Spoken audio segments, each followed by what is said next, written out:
안녕하세요. 서울에 사는 40대 초반의 EJ 8편입니다.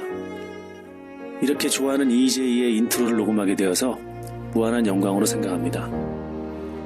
여러분, 지금 사는 게 어떠신가요? 많이 힘들고 어렵다고 느끼시는 분들이 많을 겁니다.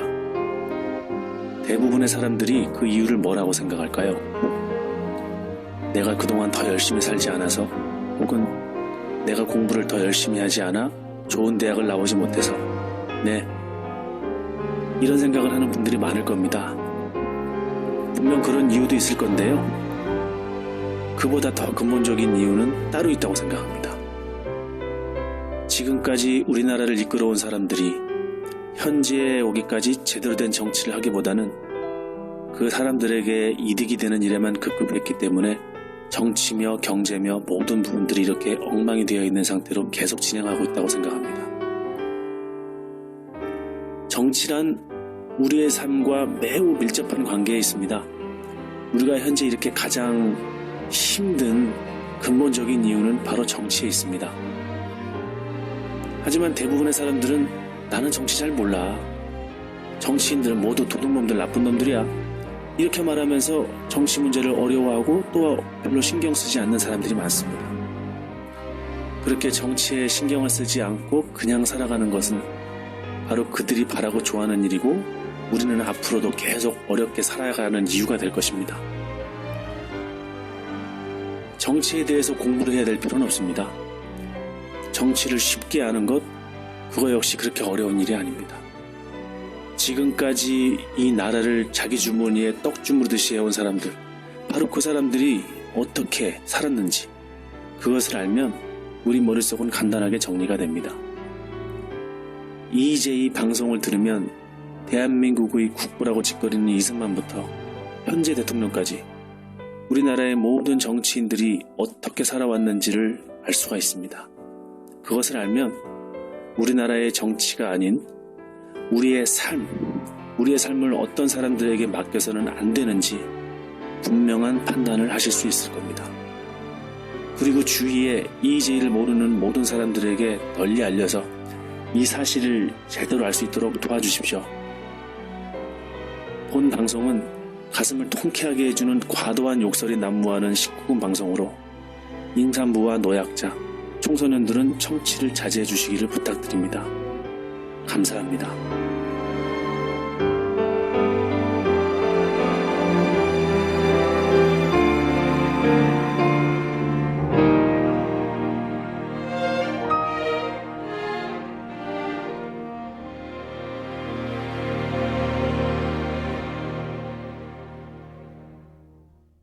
교육방송 EBS 다큐프라임에서 친일 관련 프로그램을 제작하다 사족과 갈등을 빚은 김진혁 PD가 결국 회사를 떠나게 됐다. 교육방송은 나는 독립유공자의 후손입니다의 제작을 중단시킨 뒤 지난 주말 김진혁 PD가 제출한 사표를 26일 수리한 것으로 알려졌다. 김진혁 PD는 해방 뒤 친일파를 조사한 반민족행위특별조사위원회의 활동 등을 담은 나는 독립유공자 후손입니다 편을 제작하다 지난 4월 8일 돌연 다른 부서인 수화교육팀으로 발령받은 바 있다. 김진혁 PD의 전출로 이 프로그램의 제작은 중단됐다. 교육방송 노조는 친일이라는 주제에 약점이 있는 현 정권의 눈치를 본 것이 아니냐며 발령이 부당하다고 항의했지만 회사 쪽은 받아들이지 않았다. 김진혁 PD는 지난 2008년에도 교육방송 간판 다큐 프로그램이었던 지식채널 EPD로 일하며 광우병에 대한 5분짜리 영상 17년 후를 연출했다가 제작 부서가 아닌 부서로 발령을 받은 바 있다. 이 박사와 이 작가 EJ 그 60번째 시간 시작하겠습니다.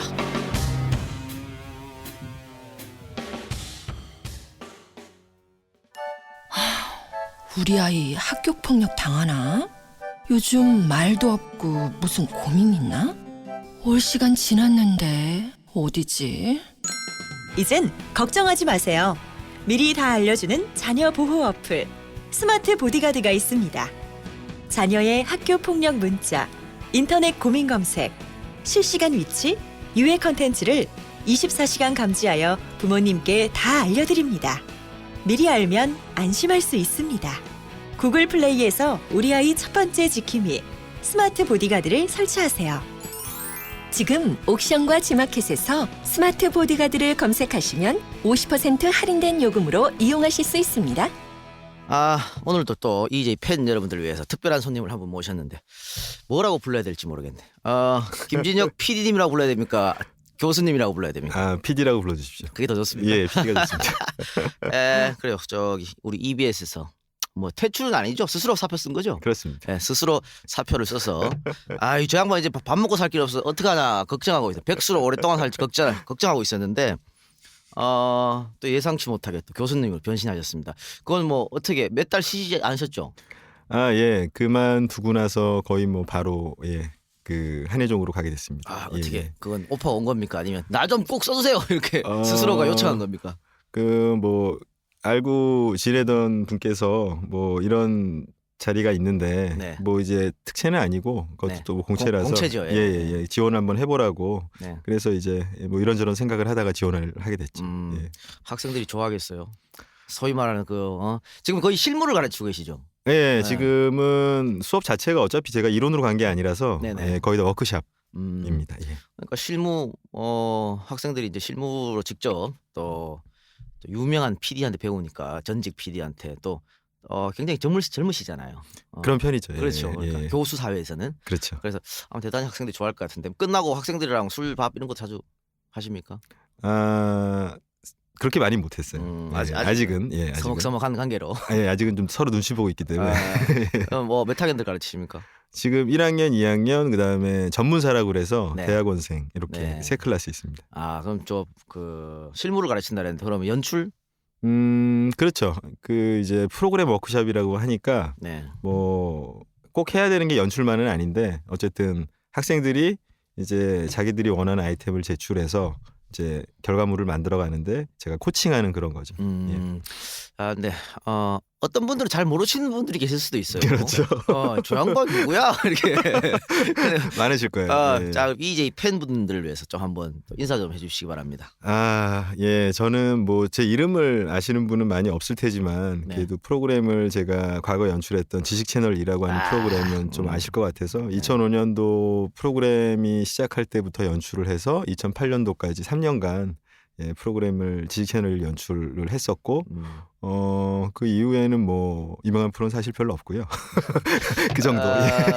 어쨌든 지식 채널 E가 EBS에서 대표적인 프로그램이라고 할 수 있지 않습니까? 그렇게 말씀해 주시면 감사합니다. 그건 뭐 그런데 사실은 EBS는 잘 안 봐도 지식 채널 E는 뭐 유튜브라든가 다른 EBS 말고 해서 막 돌아다니고 있으니까 그거 많이 보시는 분들 많잖아요. 그렇죠. 인터넷에서 많이 보시죠 보통. 예. 그래서 아마 인지도를 상당히 쌓았을 텐데. 예. 김진혁 하면 이제 방금 말씀하신 지식 채널 E가 딱 떠오르고 그 정도는 되면 지식 채널은 조금 이따 하기로 하고. 예. 그런데 왜 그럼 이 소중한 EBS의 인재가 왜 스스로 사표를 쓰게 됐습니까? 뭐 길게 말하면 길고 짧은데 짧게 말씀드릴게요. 네. 제가 2011년부터 기획을 해서 2012년 하여튼 뭐 한 1년여 정도 독립유공자 후손들입니다. 나는 독립유공자 후손들입니다라는 가제 하에서 다큐프라임 아실 거예요. 네.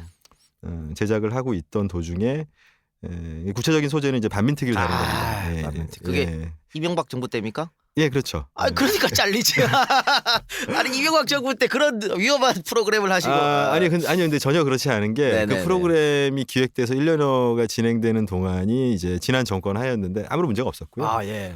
그러다가 이제 올해 초에 지금 정권으로 바뀐 이후에 이제 사장이 바뀌고 그다음에 이제 프로그램 관련해서 좀 문의가 좀 들어오더라고요. 네. 어떤 내용이냐 그래갖고 뭐 정상적인 그런 거는 뭐 알려드릴 수 있으니까. 근데 뭐 그렇게 저렇게 하다가 결국에는 이제 제가 타부서로 인사 발령이 났어요. 프로그램이 중단되고. 그 무슨 부서죠? 수학교육팀이라. 아니 뭐 수학교육 중요합니다. 좋죠. 그럼 수학교육 해야지. 그럼. 뭐 근해 공식 이런 것도 중요하기 때문에. 네.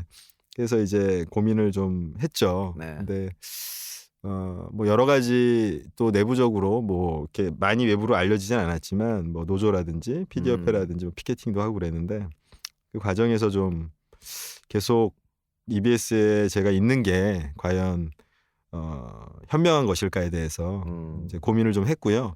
그러다가 이제 결국 선택을 하게 된 거죠. 근데 그거 사표 쓰니까 바로 오케이 잘했어 하면서 다 바로 그냥 수리해 버렸습니까 회사에서? 한번 안 잡던가요? 예, 뭐 잡지는 않더라고요. 그러면 예. 그 반민특위 예. 독립 우리 운동 예. 유공자들 예, 그렇죠. 그 그러니까 반민특위 후손 분들이 주인공인 다큐멘터리. 예. 그 기획은 이명박 정부에서 했고 그렇죠. 그게 어느 정도 이제 완성됐었죠? 결국 방송이 못 됐지 않습니까? 그렇죠. 예, 홀드가 됐고 완성도 못 됐고요. 한 70% 정도라고 이제 할 수 있는데 근데 다큐멘터리의 형태가 좀 특이해요. 애니메이션 다큐라서 어쨌든 뭐 공식적으로 70%라고 말씀드릴 수 있습니다. 예. 그 정도 했다가 예. 이 박근혜 정부 들어서면서 어떻게 보면 외압이라고 할 수 있겠네요. 그것도 참 애매한 게 이제 네. 사실은 처음에는 외압이라고 저는 생각 안 했고 내부적으로 네. 좀 뭐라 그럴까 자기 검열 이렇게 저는 생각을 했었거든요. 스스로 예, 혹시 예. 근데 왜냐하면 이제 그 당시에만 해도 역사 교과서 논란이나 이런 게 없었어요. 네네. 그래서 그렇게 크지 않았기 때문에 아예 없진 않았는데 그만두고 좀 있으니까 갑자기 역사 문제가 요즘 난리잖아요. 네. 그래서 외압일 수도 있겠다. 이제 그런 뉘앙스를 이제 경영진 일부가 비쳤는데 그때는 이 사람이 나에게 좀 속이는구나 네. 생각했는데 어쩌면 진실일 수도 있다는 생각을 나중에 하게 됐죠. 예. 어쨌든 외압인 거는 모르겠네요, 확실히 지금. 그렇죠. 뭐 있을 수도 있고. 예. 어쨌든 그 경영진에서는 압박이 오신 거네요, 지금. 예. 그래서 그 원래 정기인사가 아니었죠. 그렇죠. 정기인사. 정기인사는 갑자기 그냥 예. 수학팀으로 발령을 내버려서. 그렇죠. 그건 뭐 나가라는 얘기지 뭐. 그 나가라는 얘기지 그걸 뭐 눈치 없이 계속 앉아 있으면 어떡합니까? 예. 그렇죠. 잘 나오셨습니다. 예, 감사합니다. 그런데 EBS 사장이 언제 바뀌었어요? 제가 정확한 건 기억이 안 나는데 2012년 말 정도였던 걸로. 저도 한 그 정도 12월 뭐 그 정도였던. 그러니까 아직 그 선거하기 전에 아마 아니 그래 조금 전일 거예요. 조금 전이 아니면 선거 바로 끝나고 아직 그러니까 이명박 대통령 시절에 그렇죠. 이명박 대통령 자기 인사를 시킨 거죠. 그렇죠. 막판에 그러니까 현 정권에서 그 임명한 게 아니라 그렇지. 이명박 정권 하에서 임명한 거죠. 말기에 예. 자기 사람을 심은 그렇죠. 건데 그분이 뭐 이렇게 이 교육 방송에 대한 어떤 전문성이라는 게 있었던 분이셨습니까? 아니죠. 그래서 사실 그 부분이 처음에 임명될 때부터 이제 말이 많았고 노조에서도 반대도 했을 테고. 그렇죠. 그러니까 명분이 이제 그분이 뭐 그 정보통신 쪽 전문가세요. 네. 근데 이제 방송이나 교육 쪽 관련해서는 사실은 전혀 경력이 없고 그렇기 때문에 그 부분이 이제 처음에 노조에서 이제 그 사장 거부 운동이라 그래서 하고 할 때 그게 명분이었죠. 그렇군요. 그런데 뭐 어쨌든 밀어붙이기에서 사장에 임명된 것 같고 예. EBS 사장이 되는 절차는 어떻게 됩니까? 그것도 그 아마 KBS하고 EBS가 근본적으로 같은 구조일 텐데요. 그 이제 추천을 한 다음에 방통위? 예, 그렇죠. 네. 근데 이제 KBS 같은 경우 최종 임명권자가 대통령일 거고요. 네. EBS는 방송통신위원장일 겁니다. 근데 방통위 위원장을 대통령이 임명하니까 뭐 이것도 결국은 그렇죠. 그렇죠. 예, 대통령의 그렇죠. 의중이 들어갈 수밖에 없다. 그렇죠. 예. 이렇게 봐요. 예. 역시 이명박 정권 말기에 MBC 소위 말한 공영방송 네. KBS, EBS까지 그렇죠. 종편까지 진출했고 예. 참 아주 나라를 박살을 내놨고 나갈 마지막 막판까지 나라를 박살을 내놨네. 에이 진짜 그 인간 언제 달려가는지 내가 진짜 한번 끝까지 한번 지켜봐야겠다. 그 이제 그 김준혁 PD를 전 PD 우리 방송 나와서면 다 전이야 뭐. 진짜 이 김준혁 전 PD의 소위 말하는 출세작이라고 해도 괜찮을까요? 그렇죠. 지식 채널 2. 처음에 이거 위에서 뭐 어떤 이런 걸 만들어봐라 이야기 있었습니까? 아니면 내가 혼자 한번 이런 걸 한번 해봐야겠다 이렇게. 그러니까 사실 지식 채널 2의 최초의 어떤 이 탄생의 배경에는 네. 사실 어떤 그 저 개인의 어떤 프로그램에 대한 뭐랄까 욕망이랄까 이런 부분보다는 네. EBS가 기존의 이제 수능 방송이라 그러죠. 그렇죠. 그래서 학교 방송이라고 하는 이미지를 좀 더 탈피하고 교양 채널로서 뭐 그렇다고 뭐 교육 쪽을 뭐 무시한다는 뜻은 아니고 좀 넓게 가려고 했던 의중이 되게 오랫동안 있었는데 그 일환으로 이제 당시 저도 잠깐 편성에 있었는데 편성에서 뭐 이런 프로그램과 프로그램 사이에 들어가는 짧은 걸 한번 만들어 보자. 라고 해서 이제 출발을 한 거죠. 그러니까 EBS가 그동안 우리가 생각하면 다들 뭐 중고등학교 애들 가르치고 그렇죠. 또 예, 수능 예. 이것만 있었는데 그게 아니라 말 그대로 교육 그렇죠. 이런 교육, 것 좀, 교양. 네. 이렇게 한번 가보자. 그 언제 시작했죠 이게? 2005년 가을부터입니다. 노무현 정권 때네요. 그렇죠. 그러니까 하여튼 이게 민주 진영이 정권을 잡으면 이런 식으로 좀 다양하게 이렇게 프로그램이 나오는데 저 양반들 웃긴 양반들이야 진짜. 교육이 무슨 수학 공식 가르치고 영어 그것만 수고만 하면 이거 교육인가? 에이 답답하네. 그런데 예.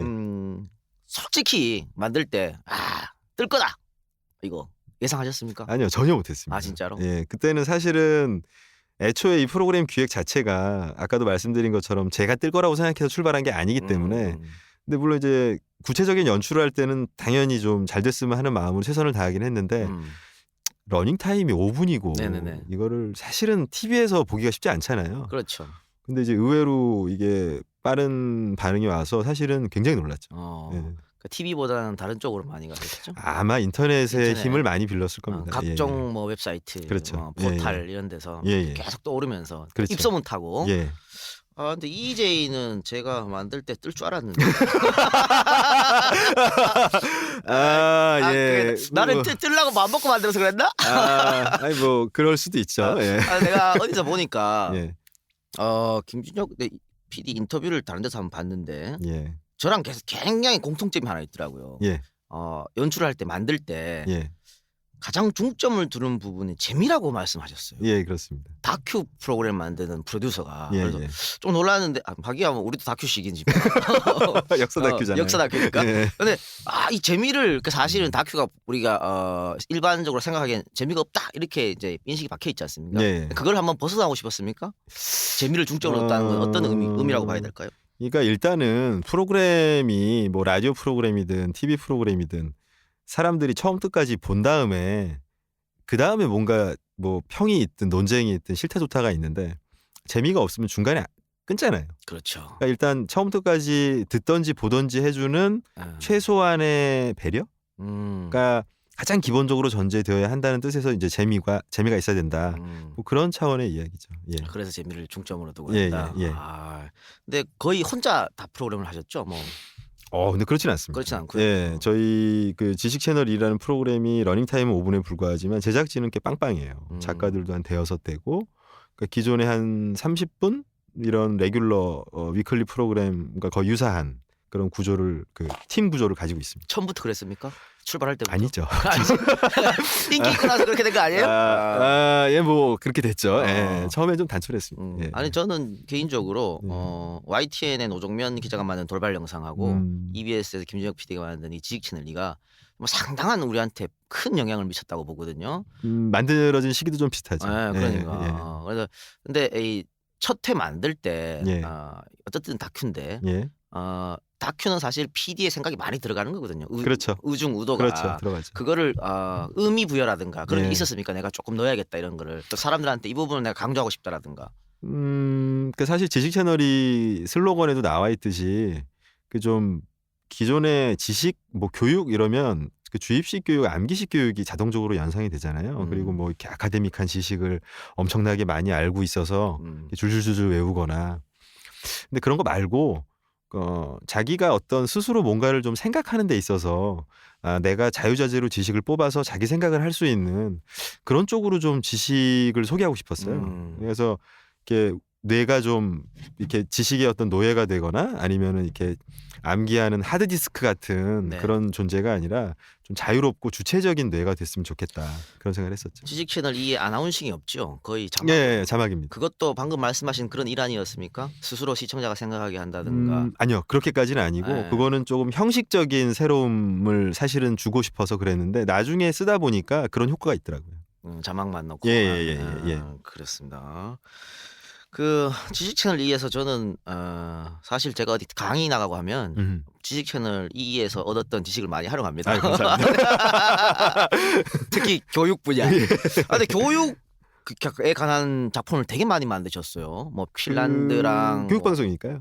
그래서 예. 핀란드 교육 또 우리 교육을 비교하는 것, 그렇습니다. 뭐 독일 교육이라든가 예. 그러면서 우리는 선행학습 많이 하지 않습니까? 그렇지. 그게 이제 보수들은 항상 이제 경쟁을 주장하니까 그렇죠. 경쟁에서 이겨라. 예. 그래서 사실 김대중 정부, 노무현 정부에서 사라졌던 어떤 그 중학교, 고등학교 시험들, 정기 시험도 이명박 정부에서 초등학교까지 포함해서 부활시켰었죠. 그렇죠. 그러니까 경쟁 교육 때문에 그런 건데 그렇지.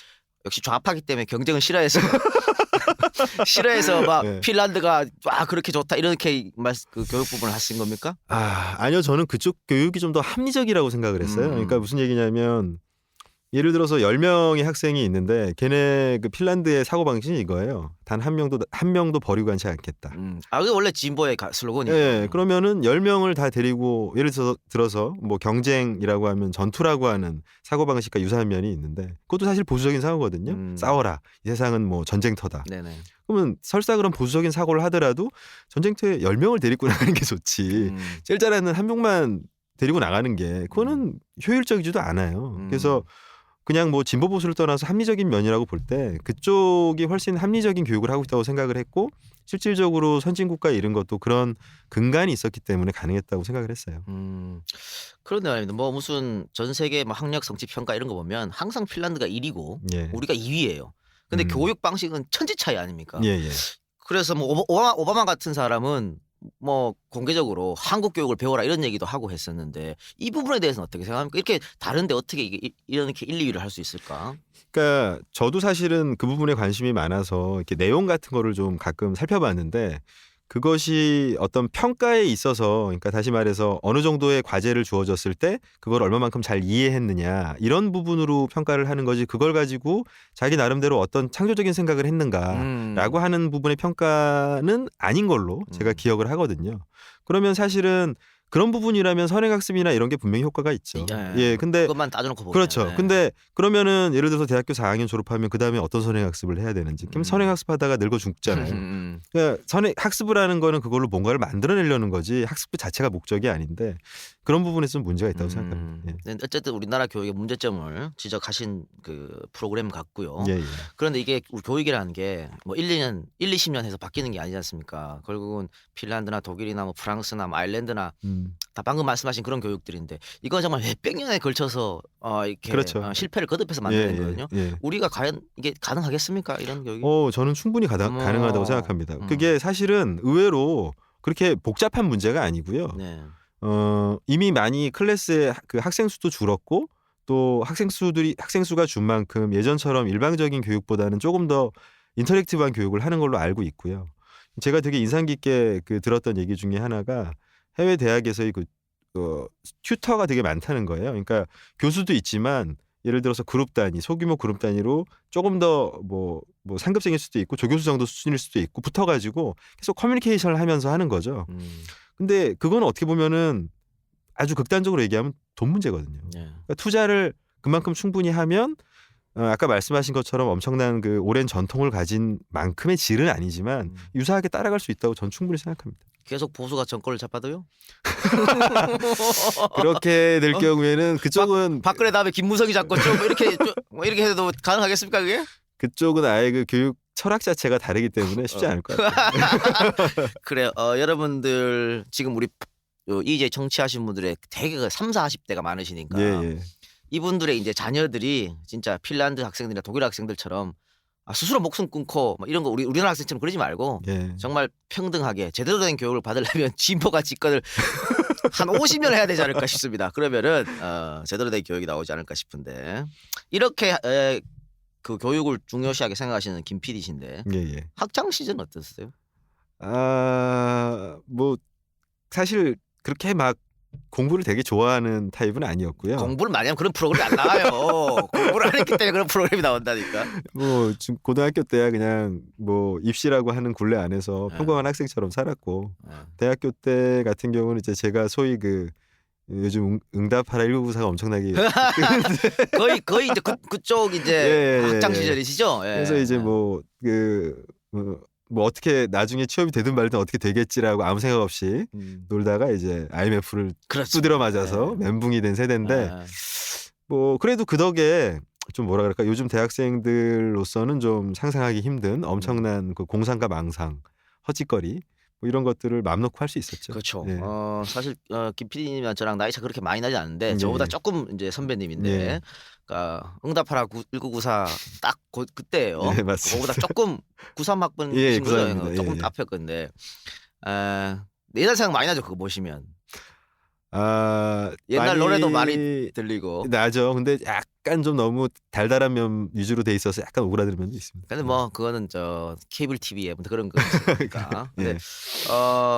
그때 사실은 지금 방금 우리 김 PD님 말씀하신 것처럼 그때 학생들이 지금 학생들보다 대단히 영혼이 자유로웠다고 그렇죠. 봅니다. 예, 엄청나게 참 특권이라고 지금 그때 몰랐는데 지금 생각해 보니까. 지금 예. 뭐 지금 대학생들은 맨날 도서관에 거의 살잖아요. 그렇죠. 스펙 쌓기 위해. 근데 예, 예. 그때만 해도 스펙 쌓기 그렇게 열풍이 아니었었거든요. 스펙이라는 단어가 자체가 없었어요. 없었고. 예, 예.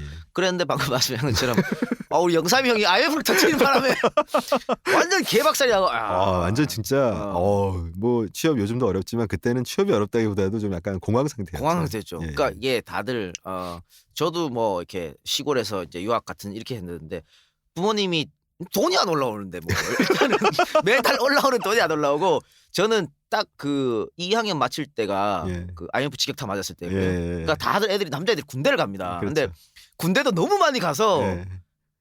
기다려야 되고 맞아요. 예. 그런 참 안타까운 일이 있었는데 사실은 이 IMF 이후로 이 나라가 이렇게 완전히 바뀌어버린 것 같아요. 물질 만능. 그렇죠. 예. 그러니까 그때 쇼크가 엄청 컸어요. 그렇습니다. 그래서 돈이 예. 최고인 가치가 되는 그렇죠. 그러니까 97년 이후에 사실은 평생 직장이라고 우리가 그동안 얘기했었는데 은행 이런 것들 사람들 다 잘려나가고 대기업에서도 잘려나가고 그렇죠. 거리에 내몰리고 그러다음에 가족이 해체되고 뭐 그럼 당연히 사랑 연인 뭐 이런 거 다 해체되는 거죠. 그러니까 그 다음부터는 무조건 돈 하는. 제가 그때 아직도 생생하게 그 기억나는 지금 아마 다 까먹으셨을 텐데요. 많은 분들이 IMF를 제가 우연히 라디오를 듣다가 네. 직장 그러니까 회사에서 이제 이제 권고 사직 같은 거죠. 그러니까 네네. 정리해고를 당하시는 한 분이 인터뷰를 한 거예요. 그때 어떤 라디오 프로니 기억이 안 저녁이었는데 뭐라고 얘기했냐면 정말 제가 슬펐던 게 내가 나가서 이 회사가 살 수 있다면 괜찮다면서 우는 거예요.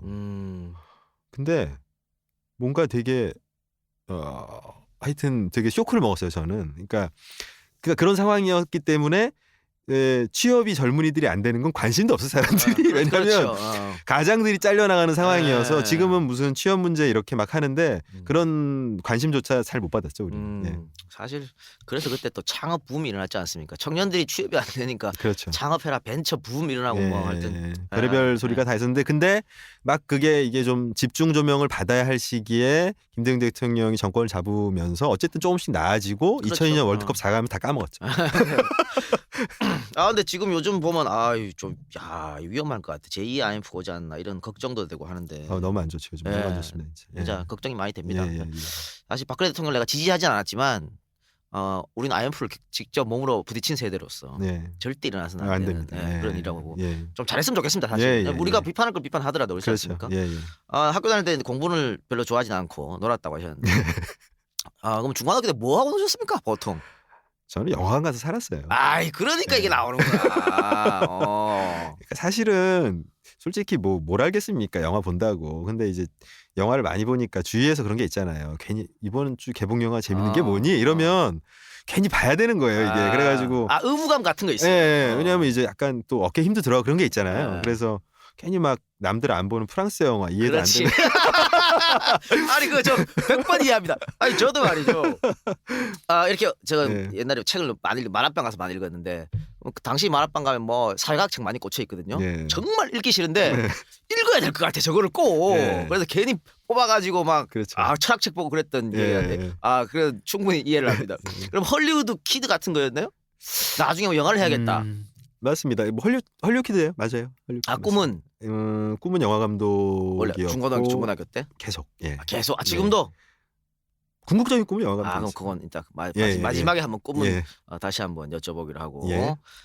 그런데 왜 EBS로 가시게 된 겁니까? PD로 가게 됐습니까? 영화 감독이었는데 뭐 어차피 같은 크리에이티브 연출자라는 건 같은 거지만. 그러니까 사실 나중에 알았어요. 영화를 하려면 좀 더 일찍 시작해야 된다는 걸. 그러니까 그리고 저는 이제 신문방송학과를 졸업했는데 그때 이제 우리들의 천국이라고. 그러니까 아유. 그러니까 그렇잖아요. 뭐 고등학생이 뭘 알겠습니까? 여러 명 변했어, 여러 명.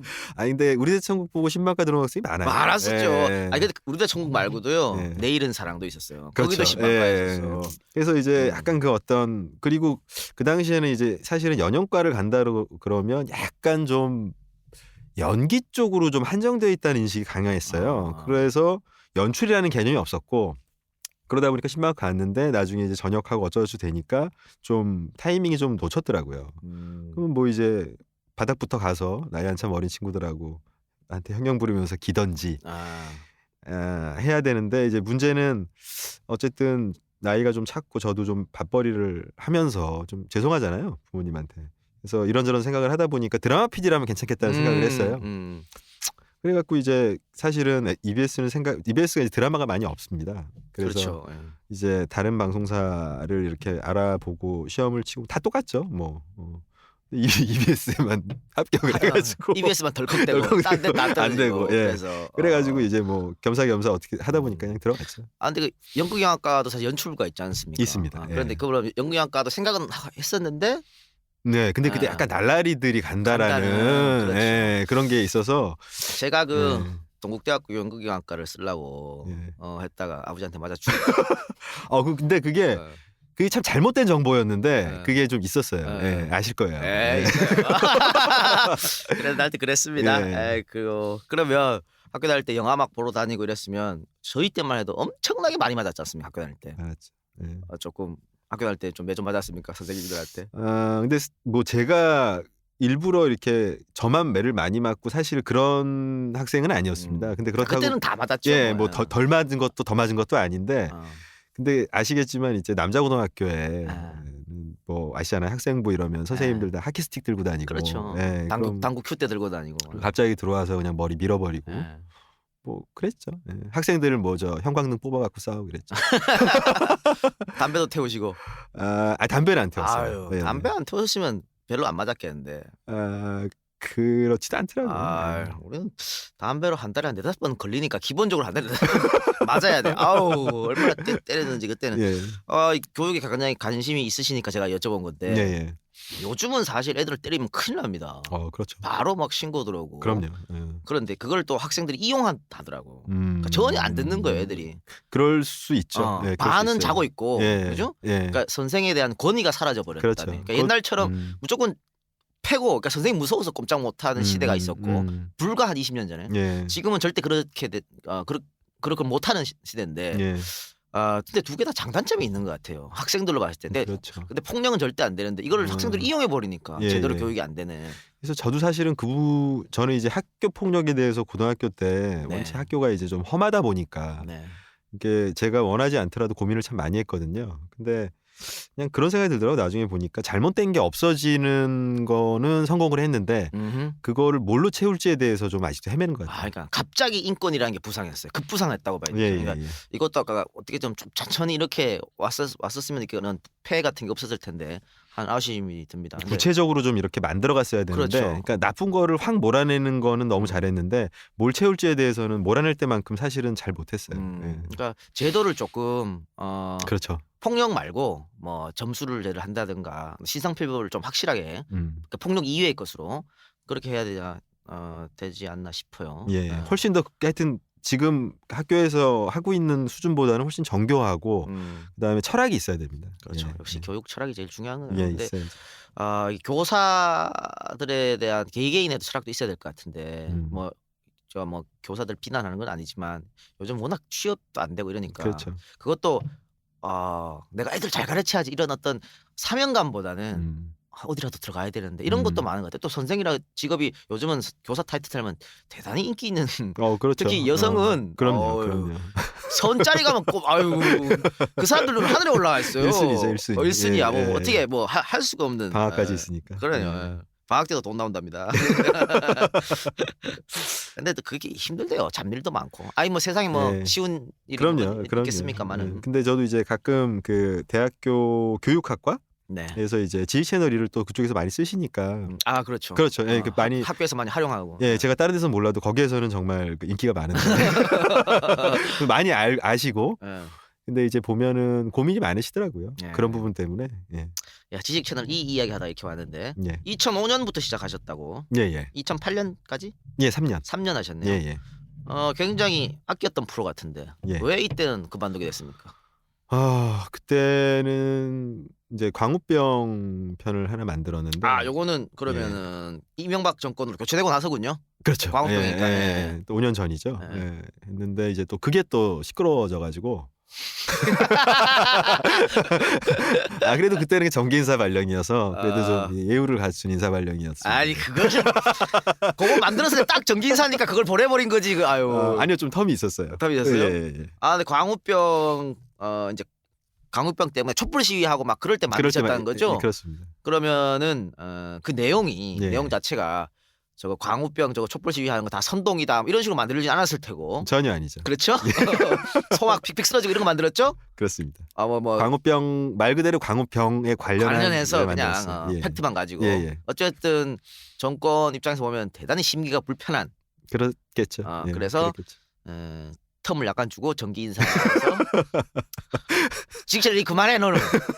그러니까 이거 지식 채널이가 워낙 인기가 좋으니까 예. 이 프로는 폐지 못하고 담당 그렇죠. 연출자를 바꿔버린 거네요. 그런 셈이죠. 예. 이때는 어디로 인사 이동 됐습니까? 그때는 과학 프로그램을 왔습니다. 아이고 여러 가지 하시 과학도 하고 수학도 하고. 예. 좋은데요. 좋아합니다, 과학사. 예. 그게 뭐 나중에 또 다른 프로 만들 때 도움이 될 수도 있겠죠. 뭐. 참. 예. 그럼 두 번 다 어쨌든 어떻게 보면 제대로 된 인사 이동은 아니었다고 그렇죠. 볼 수 있겠네요. 예. 그럼 이 당시 인사 이동 당할 때는 뭐 노조에서 반발이라든가 이런 건 똑같습니다. 예. 이번하고 똑같은 패턴이고요. 그렇게 예. 했는데도 불구하고 예. 아니 노조가 더 힘이 없네요. EBS 노조가. 저번에 저 네. 도올 선생 물러날 때도 그렇고 음. 노조가 어떻게 힘이 없는 것 같아요. 근데 이제 그또 어떻게 보면 변명처럼 들릴 수도 있는데 제가 또 약간 팔이 안 오른다고 그렇게 얘기할 수도 있을 수도 있지만 사실은 언젠가부터 그 노조가 가지고 있는 어떤 그 취약한 부분들에 대해서 사측이 대단히 정교하게 밀고 들어오는 경향이 생겼고요. 그래서 법적으로 갈 경우에 실제로 그렇게 만만치 않은 결과물이 나올 수밖에 없는 혹은 실제로 나온 이런 예들이 이제 누적되면서 옛날에 비해서 뭐 소위 뭐 야성이라 할 수도 있고 어떤 투쟁력이라고 할 수도 있고 그런 동력들이 많이 깎아져 내려간 건 사실이죠. 예. 그렇게 하죠. 그러면 지식 채널 E는 지금 어떻게 계속 나오고 있는 상태입니까? 그럼요. 어차피 지식 채널 이란 프로그램이 뭐 제가 연출했던 사람이고 연출했던 제가 뭐 인사 발령이 부당하고를 떠나서 그 프로그램이 가지고 있는 색깔이나 이런 거는 되게 보편적이거든요, 사실은. 그리고 그 이후에도 다양한 스펙트럼을 가진 또 다양한 정치나 자기 개인적인 어떤 이념 성향을 가진 다양한 PD들이 거쳐갔지만 사실은 큰 문제가 없었어요. 그러니까 그분들의 생각을 투영해서 만들어낸 결과물들이 우리 사회가 인정하는 보편성 안에 있었기 때문에 이명박 박근혜 정권 모두 포함해서 예. 그러니까 뭐 이념적 표장 없이 PD들이 돌아가서 잘 만들고 있다. 그렇습니다. 그런데 왜 그때 광우병을 관계된 방송을 하신 겁니까? 이거 지금 이렇게 시끄러우니까 한번 해야겠다 이렇게 생각하신 거예요? 아주 재밌는 게요. 첫 번째 광우병 편이 아니었습니다. 한 번 또 더. 예, 제가 그러니까 같이 연출하시는 분이 한 분 계셨는데 네. 그 전에 이미 그 사실은 아시겠지만 노무현 정권 때 사실은 그 이슈가 한번 있어서 오히려 보수 언론, 수구 언론들이 막 광우병 문제 있다고 네. 막 해서 그게 나중에 이제 막 네티즌들이 퍼날렸던 적이 있잖아요. 그때 네. 한 편 만들어졌고 그때는 심지어 제목이 미친 소였어요. 그래요. 광우니까. 굉장히 세게 예, 내용도 셌고 그래서 제가 나중에 다시 만들었을 때는 시의적인 아이템도 지식채널이 어느 정도 소화를 했기 때문에 그 일부러 만들 필요도 없지만 일부러 피하는 것도 좀 비겁하잖아요. 네. 그래서 그냥 만들었죠. 그러니까 이명박 정부에서 어떤 이런 외압이라든가 이런 게 있을 줄 생각 못 하셨어요? 있을 수도 있다라고 생각을 했지만 그동안에 했던 어떤 그 기본적인 원칙이 있잖아요. 네. 정권이 약간 불편해 하더라도 이게 보편적이고 사람들이 많이 관심을 갈 수 있는 주제라고 한다면 대신에 시사 프로그램과 달리 지식 채널이가 만들 수 있는 방식이나 내용을 통해서 이야기를 하면 된다. 아주 기본적인 원칙이었으니까 그 원칙대로 그냥 한 거죠. 너무 상황 판단을 안 해야겠다. 아니면 이명박을 너무 우습게 봤다. 그래서 이렇게 지금 당하는 거예요. 그럼 과학 부서로 가셨다가 예. 다시 다큐로 오신 건 언제? 그게 이제 한 4년 정도 있다가 이제 EBS 다큐 프라임은 공모를 하거든요. 그래서 저도 이제 공모에 응했고 한 번인가 두 번은 안 됐어요. 네. 다른 아이템으로 하다가 그러다가 이제 마지막에 냈던 아이템이 어쨌든 다큐위원회라고 해서 그거는 뭐 경영진 포함해서 선정을 합니다. 아니 그럼 그렇게 공모를 통해서 선정된 건데 그걸 그렇죠. 엎었단 말입니다? 그렇죠. 이해가 안 가는. 경영진이 바뀌고 엎은 거죠. 경영진이 2012년 12월에 바뀌고 예. 엎어버렸군요. 예, 그렇죠. 참 진짜 좀 치사하다 진짜. 그래서 저도 사실 좀 당황했어요. 왜냐하면 물론 이제 이명박 정권, 박근혜 정권으로 정권이 바뀌긴 했지만 어떤 집권 세력은 같아서 사실은 좀 멍 때렸죠. 네. 근데 어쨌든 초기 이거 제작 단계에서는 전혀 문제가 없었는데 없었습니다. 사장님 바뀌고 이제 예. 바뀌었다요. 예. 결국 방송을 내보내지 못했습니다. 이거 그럼 어떻게 뭐 1편, 2편 이렇게 시리즈로 하실 생각이었습니까? 3편으로 근데 어차피 다큐 프라임은 보통 시리즈물입니다. 네. 그래서 한 3편에서 5편 정도 예측. 저는 이제 3편이었고 그냥 중단된 상태로 그냥 있는 거죠, EBS에. 아직도? 만들던 모든 것들이 홀드된 채로 있는 거죠. 그냥 그럼 아까 만화로 만드시려 그랬다 그러는데 애니메이션으로. 그러면 뭐 외주 제작 업체도 있고 그렇죠. 거기도 홀드. 계약도 했을 거 아닙니까? 거기도 홀드. 다 거기 된 데까지 돈 지급. 또 돈을 일단 지급하고. 네, 계약을 했으니까요. 아니 그럼 당연히. EBS 내 자체 내에서도 이거 문제가 많겠네요. 돈까지 다 줘놓고는 그걸 방송에 내보내지도 않고 말이야. 근데 이제 EBS 입장은 나중에 언젠가 만들 것이다 이런 거죠. 언제? 모르죠. 그러니까 이거는 불방이 아니다. 잠정 중단이다라고 하는 게 공식 입장입니다. 정권 바뀌면 나오겠네요. 그때 거 정권 바뀌면. 그때 가서 한번 보겠네. 근데 어쨌든 방송을 내보내지 못하셨습니다. 그렇습니다. 어떤 내용을 담으시려고 하셨습니까? 반민특위라고 하는 것이 가지고 있는 함의가 너무나 잘 아시겠지만 너무 엄청난데 크죠? 근데 문제는 반민특위 자체를 너무 모르세요. 그래서 이게 무슨 의미 얘기하고 뭐 전문가 데려다가 어려운 얘기하면 안 되겠다 싶어서 그냥 1948년도에 반민특위법이 제정되고 나서 김상석 반민특위 위원장이 이제 팀을 꾸립니다. 네. 그때부터 시작해서 1949년 6월 6일까지 66 습격할 때까지. 그러니까 거기가 이제 기본적으로 되고 그 이후에 그 후손분들이 지금 현 시점까지 살아온 역사 그게 이제 두 번째 이제 하나의 어떤 축이 되는 거죠. 그러니까 6월 6일까지를 하나 축으로 끊고 그 이후에 이제 어차피 1세 분들은 이제 많이 돌아가시거나 뭐 납북되시거나 혹은 그렇죠. 뭐 일부 뭐 납북 월북 논란이 있는 분들도 있거나 아니면은 뭐 이렇지만 혹은 뭐 그 이후 이승만 박정희 정권과 또 어떤 관련이 뭐 직간접적으로 되신 분도 여러 가지 경우가 있는데 어쨌거나 그 이후에 후손분들은 대부분의 그 삶이 그렇게 평탄하지 못하셨거든요. 그러니까. 근데 그분들의 이야기가 굉장히 많은 우리 근현대사의 어떤 그 이 조각조각들을 하나의 개인사로 굉장히 그 드라마틱하게 이렇게 엮어서 그게 이제 후반부에 한 중점 요소가 되죠. 참 아쉽네. 재밌었겠는데. 예. 사실은 그렇습니다. 반민특위가 실패했기 때문에 예. 우리가 지금 이렇게 지금 어떻게 보면 일그러진 역사를 산다고 봐야 되는데 그렇죠. 어떻게 전환점이라 봐야겠죠 그게. 예, 맞습니다. 우리 대한민국 정말 중요하죠. 예. 그런데 근데 그런 거를 참 이렇게 또 만화로 하셨다니까 예. 더 또 이 어린 친구들한테도 뭐 이제에서 여러 번 했지만 우리는 젊은 어린 친구들이 듣기에 상당히 껄끄러운 방송이기 때문에 참 아쉽네요. 많이 즐겨서 듣는 것 같은데 그래도. 아니 뭐 청소년 버전도 있고 하니까 예. 많이 들어주시기 바랍니다. 근데 우리 이제에서 욕을 빼면요 안고 없는 찐빵이 사람들이 별로 안 좋아하더라고요. 또 시원하게 욕할 때는 좀 욕을 해줘야.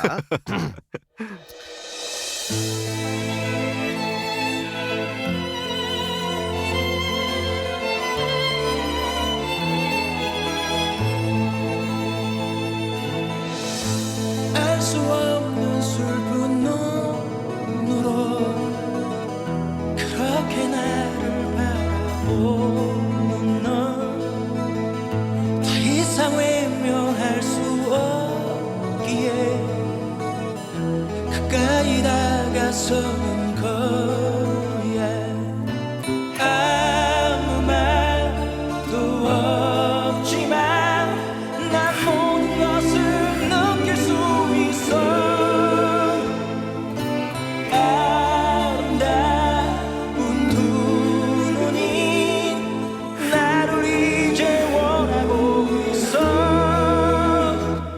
쓸쓸히 거닐던 어둠 속으로 돌아가고 싶지는 않아. 아무도 내 곁에 없는 시간에 홀로 지새고 싶지는 않아. 이제는 나에게 내 모든 걸 다해 말하고 있어. 이제는 나에게 또 다른 세상의 빛이 된다고.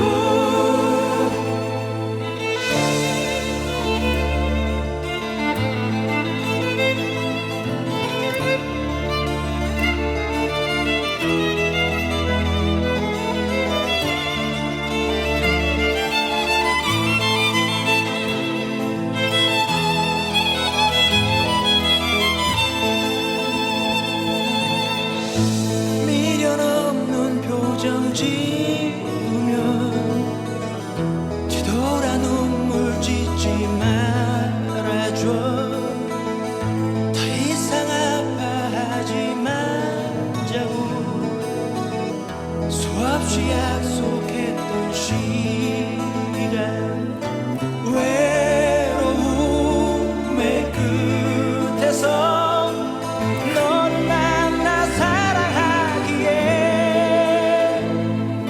쉽지 않을 거란 걸 너도 이미 알고 있잖아.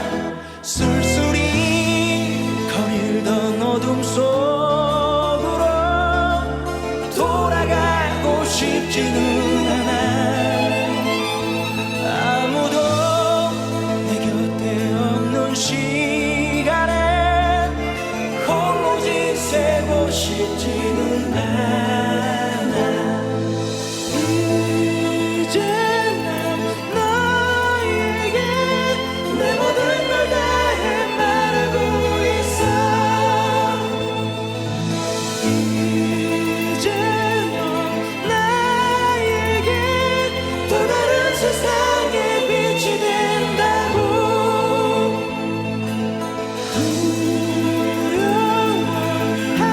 두려워하지만 이제 넌 혼자인 게 아니야.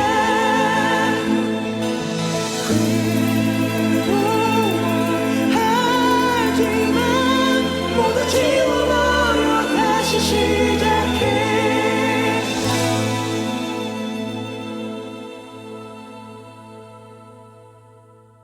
전셋값이 너무 올라 집을 사는 게 더 낫다고 뉴스에서 그러더라고요. 그런데 이게 정부 언론이 짜고 치는 거짓말이라는 걸 알게 됐어요. 국민연금 가입자가 손해를 본다고 해서 화가 났는데요. 진짜 문제는 국민연금이 불필요하다는 것이었어요. 복지가 최선의 정책이라고 생각했는데요. 우리나라 경제가 복지를 필요로 할 수밖에 없는 이상한 시스템이라는 게 더 충격적이네요. 거품이 꺼지는데 집을 사라는 한결같은 정부 정책. 고용없는 성장으로 자영업을 양산한 대기업의 횡포. 왜곡된 정보를 실어나르기 바쁜 언론. 더는 침묵하기 어려운 위기의 한국 경제와 볼모가 된 국민을 위한 대한민국 경제 파수꾼의 양심 선언. 경제쇼 도서출판 왕의 서재. 자, 그러면 다시 방송계를 한번 얘기해서. 예. 그러니까 지금 소위 말하는 KBS, MBC, EBS 공영방송이라는데 이 공영방송이 언론의 역할, 예. 원래 언론의 역할이라는 게 감시자 아니겠습니까? 비판 역할을 해야 되고. 사회감시 기능. 예. 그게 지금 전혀 되지 않고 있고. 그렇죠. 오히려 민영 방송인 SBS가 예. 박수를 받는 이런 어처구니 없는. 그렇다고 SBS가 잘하는 것도 아니에요. 예. 근데 공영 방송들이 너무 못 해주니까 예, 맞습니다. 이렇게 됐다 예, 예. 말입니다. 예. 거기다가 또 기울어진 운동장이라고 종편까지 지금 저러고 있는데, 그래서 이 문제에서 한번 예. 왜 이렇게 공영 방송들이 소위 말하는 정권 홍보 방송으로 전락했다고 보십니까? 근데 사실 그게 그렇게 복잡한 문제가 아닙니다. 왜냐하면 그 예전부터 사실은 모든 언론인들은 항상 문제 제기를 해왔고 그게 되게 엄청난 문제라는 걸 알고 있어요. 사장 임명 제도가 사실 문제예요. 이사 선임 제도나 거기 자체에 뭐 여당 야당 뭐 비율 이런 게 아예 명시적으로 들어가니까 구조 자체가 정치권의 영향을 받을 수밖에 없어요.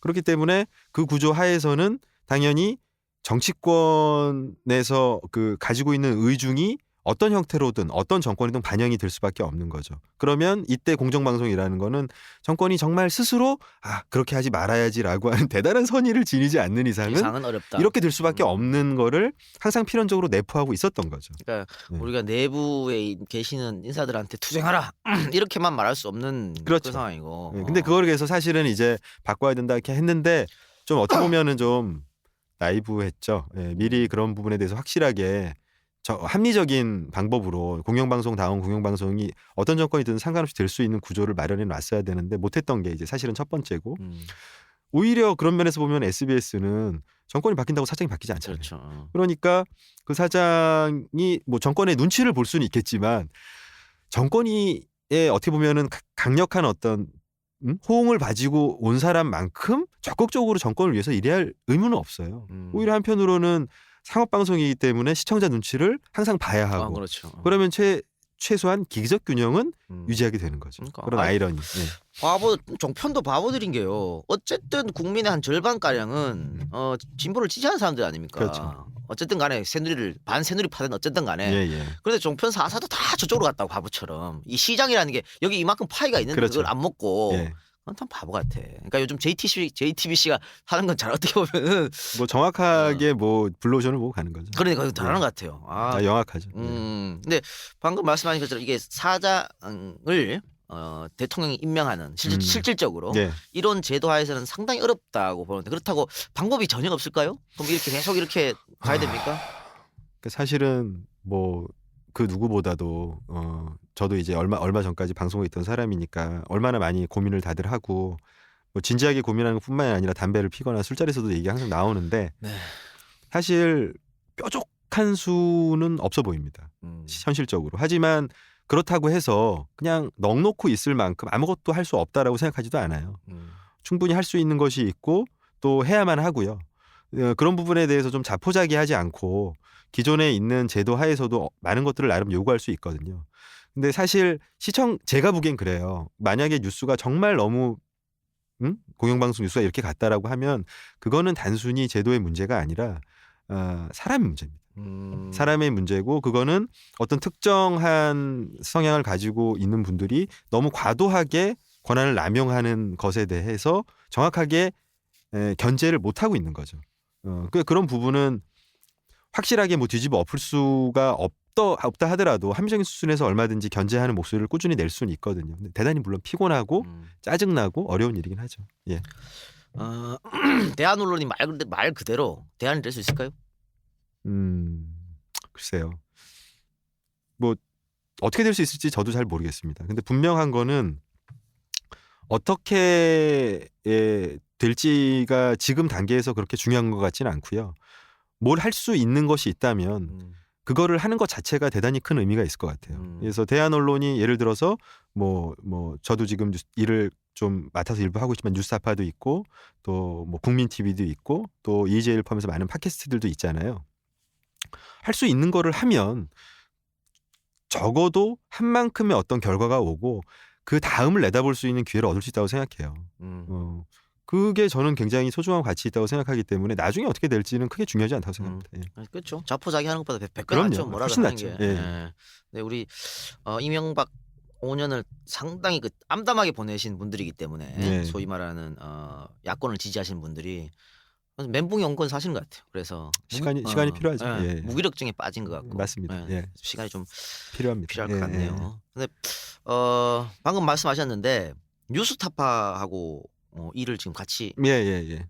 다큐를 하나 만드셨죠? 예, 그러니까 뭐 다큐라고까지 거창하게 말씀드릴 건 아니고 뭐 5분 분량 지식 채널이 형식으로 해서 5분 분량의 이제 하나의 클립을 납품하는 거죠. 제가 일종의 개건 PD로 해가지고 예. 그거는 역시 뉴스타파도 MBC에서 계셨던 또 다른 언론에 MBC, 계셨던 KBS, YTN, 그렇죠.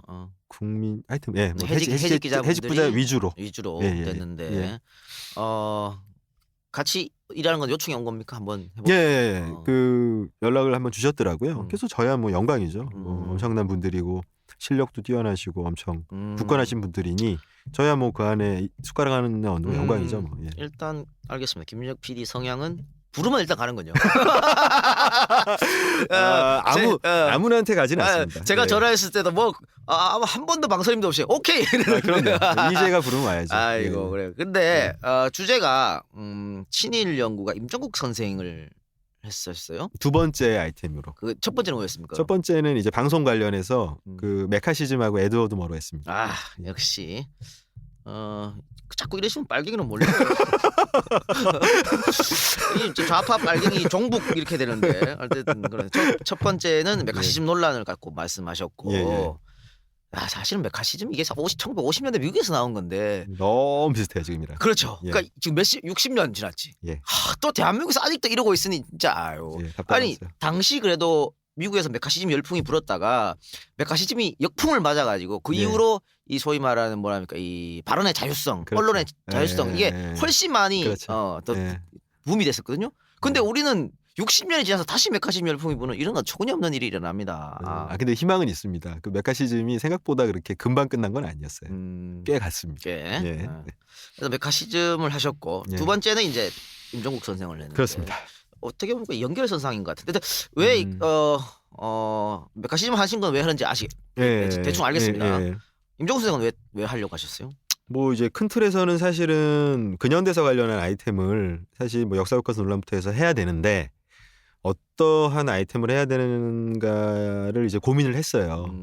근데 이제 제가 예전에 사실은 반민특위도 하고 그러면서 좀 빚을 지고 있는 분이 한 분 계시더라고요. 그러니까 뭐 저만이 아니라 그쪽 파다 보면 약간 좀 저도 그래갖고 이제 그쪽 관련해서 뭐 어떤 뭐 메인스트림에 계시던 아니면 좀 다른 쪽에 좀 독립적으로 공부를 하시는 분이든 어쨌거나 그분 빚을 안 질 수가 없어서 한 번쯤 해야겠다고 생각을 했었는데 근데 제가 마땅히 할 수 있는 프로를 만들 수 있는 기회가 없었어요. 그러니까 반민특위는 또 반민특위 따로 해야 되니까 지식 채널을 연출하는 것도 아니고 근데 마침 역사교과서 논란이 있어서 오케이 좀 이번에 해야겠다. 예. 학교랑 상관없습니까? 이게 어떻게 보면 외부 활동인데 이런 거 해도 전혀 문제가 없는 겁니까? 그 뭐 공식적인 절차를 밟아서 진행하고 있습니다. 예. 그래서 예. 그렇죠. 다시 잘리면 안 되니까. 이제 갈 데도 없어요. 갈 데 없습니다. 부록의 나이에 어딜 갑니까? 참. 임종국 선생은 우리 EJ에서 뉴라이트 특집인가에서 한번 조금 한 길게 앞부분 그분의 그 살아생전일 때 음성을 한번 따서 한번 보내드린 적이 있었는데. 자 그러면 EBS에서 마지막으로 만들려고 했던 것도 하여튼 친일 문제였고 지금 뉴스타파에서도 친일 문제를 이거 두 번째면 또 만드는 게 있습니까?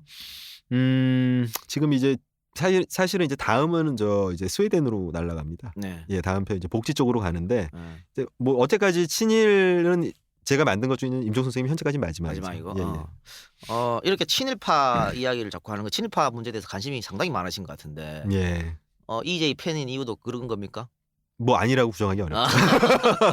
그쪽 분야에서는 뭐 이제 가장 고수 중에 한 팀이기 때문에 자타공인. EJ는 어떻게 해서 들으셨어요 처음에? 사실 저는 팟캐스트를 일부러 찾아 듣는 타입은 아니고요. 근데 이제 그 팟캐스트를 좋아하는 EBS 동기 PD가 하나 있어요. 옆구리 쿡 찔러더니 들어봐 죽여 골 때려 그러더라고요. 그래갖고 그렇게 됐어요. 처음에는 적응이 안 됐을 텐데. 아니요, 저는 처음부터 바로 적응했습니까? 짝짝 달라붙어요. 아니 대부분 우리 팬들 분들이 다들 처음에는 뭐 이런 것들이 다 있어 하다가 어느 순간부터 빠지게 되더라고. 전혀. 제가 그때 반민특위 때문에 한참 고민하던 때인데 제가 딱 듣고 든 생각이 이 작가님을 조금만 먼저 알았다면 내가 훨씬 덜 힘들었을 텐데 제작비를 좀 많이 할애해서 그렇습니다. 이게 사실 자료 찾기가 쉽지 않습니다. 이게 너무 정말 어렵습니다, 생노가다. 그리고 뭐 김지현 PD님도 아까 저랑 방송 전에 담배 피우면서 얘기했었는데 이게 자료 한두 개 가지고 못 만들어내지 않습니까? 여러 가지를 크로스 체크하면서 해야 되니까. 심지어는 물론 뭐 신빙성이 있든 없든 뭐 심지어 일베에서 주장하는 것까지 다 확인을 해봐야 돼요. 다 확인해봐야 돼요. 확인해봐야 돼요. 내가 알고 그거 다른데? 예. 그러면 그걸 확인해봐야 확인해보는데 됩니다. 그것도 하나만 잘 알고 못 확인해보고 여러 사람이 쓴 걸 또 종합해가지고 오케이 이렇게 되니까 피곤합니다. 피곤합니다. 네, 여러분들 이 얘기가 그냥 만들어지는 게 아닙니다. 빨리 만들어내라고 좀 뭐라 그러지 마. 아주 머리 빠져 죽겠어 내가. 힘들어요, 진짜 힘들어요. 네. 진짜 너무 힘든데. 자 다음 편은 복지로 역시 좌빨 빨갱이. 메카시즘 파고 친일파 파고 복지 파고. 그래요. 아이고. 근데 그게 제가 뭐 개인적으로 뭐 특별하게 그거를 관심 있어서 그런 게 아니라 메카시즘 같은 경우는 그게 꼭지점입니다. 다 에드워드 머로라고 하는 걸출한 언론인이 있고요. 네네. 그리고 임종국 선생의 건너편에는 한일 협정이 있고요. 그 협정을 체결했던 분이 다름 아닌 박정희 전 대통령이죠. 네.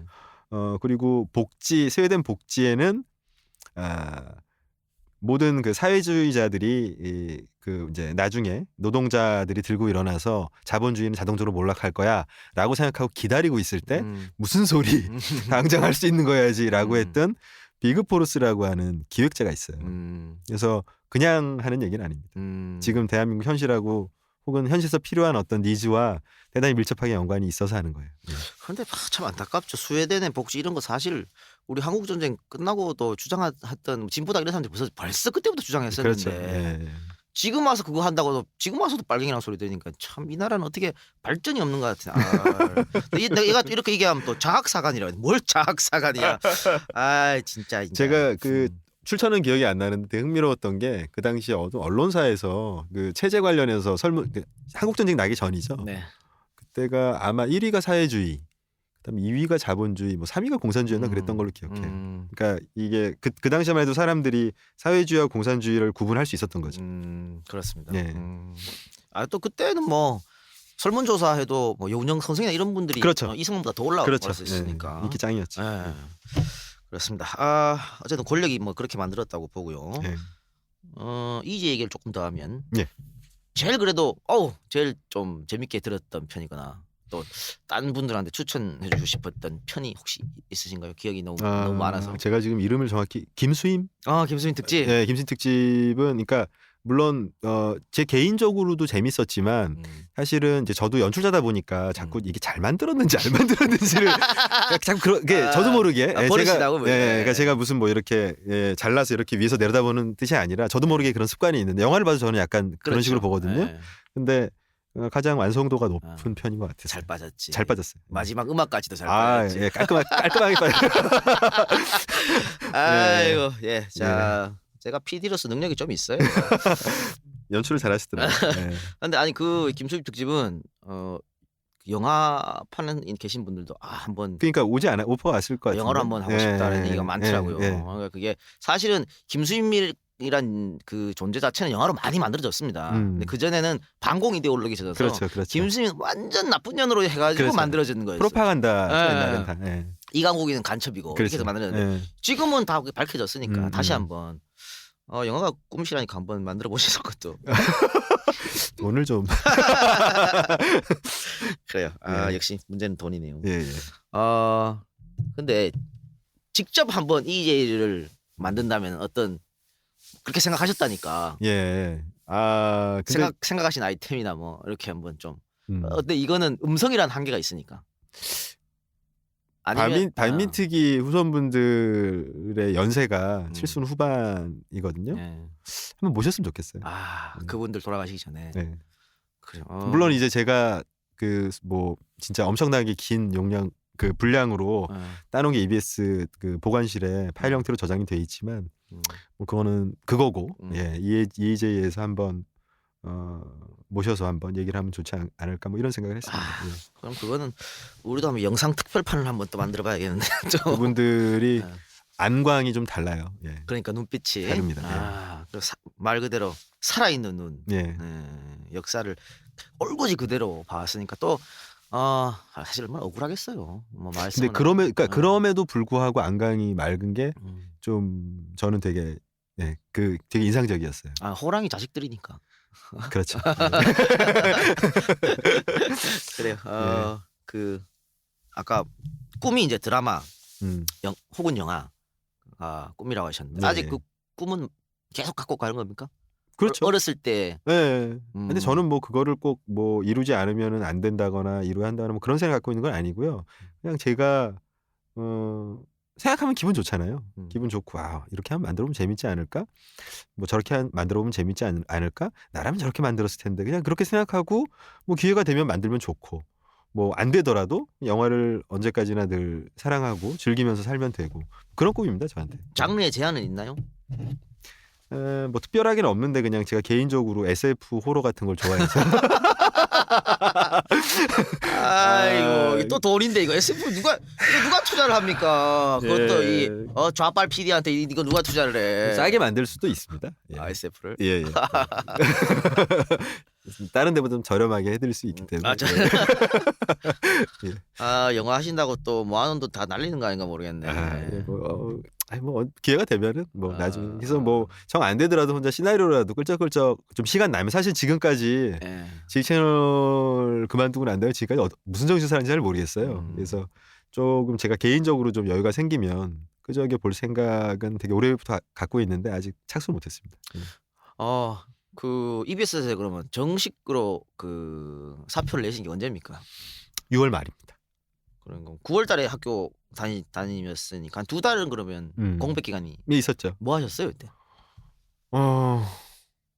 제주도 한 3박 4일 갔다 온 거 빼면 그냥 집에 계속 그냥 있었습니다. 여행 한번 갔다 오시고 그냥 계속 집에서 좀 멍하니 있고 싶더라고요. 그래서 그냥 좀 멍하니 있으려고 애썼고 나쁘지 않았어요. 예. 그냥 놀면 뭐 일단 오랫동안 일하셨으니까 뭐 한 2달 정도 노는 거야.